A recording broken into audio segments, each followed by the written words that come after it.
സ്വപ്നം കണ്ട നാളുകളിലേക്ക് നടന്നെടുക്കാൻ കാലത്ത് തന്നെ സബിലാഷും മെറിനും താനൂർ രജിസ്റ്റർ ഓഫീസിലെത്തിയിരുന്നു. തുറന്നയുടൻ തന്നെ യൂത്ത് കോൺഗ്രസ് പ്രവർത്തകർ വന്ന് ഓഫീസ് പൂട്ടിച്ചു. വിവാഹം ഇന്ന് നടത്താനാകില്ലെന്ന് രജിസ്ട്രാർ അറിയിച്ചതോടെ ആശങ്കയുടെ നിമിഷങ്ങൾ. എന്തു ചെയ്യണമെന്നറിയാതെ മണിക്കൂറുകളോളം പകച്ചു നിന്നു സബിലാഷ്.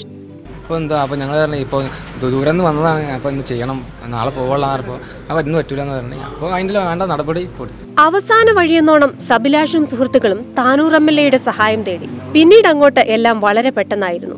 പ്രാദേശിക കോൺഗ്രസ് നേതാക്കളുമായി സംസാരിച്ച MLA വിവാഹത്തിനായി മുന്നിട്ടിറങ്ങി. അടപ്പിച്ച ഓഫീസ് തുറന്ന വിവാഹത്തിന് സാക്ഷികളാകാൻ യൂത്ത് കോൺഗ്രസ് പ്രവർത്തകരും പാഞ്ഞെത്തി. സന്തോഷകരമായ കല്യാണം നടന്നു.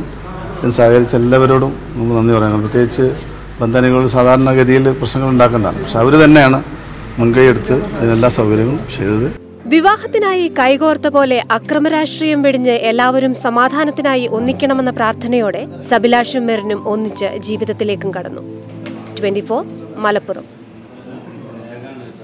ഫ്ലവേഴ്സും ഫ്ലവേഴ്സ് ഗ്രൂപ്പിലെ വാർത്താ ചാനൽ 24ഉം ഫ്രീ ടെലിവിഷൻ ചാനലുകളാണ്. ലഭിക്കുന്നില്ല എങ്കിൽ ചോദിച്ചു വാങ്ങുക.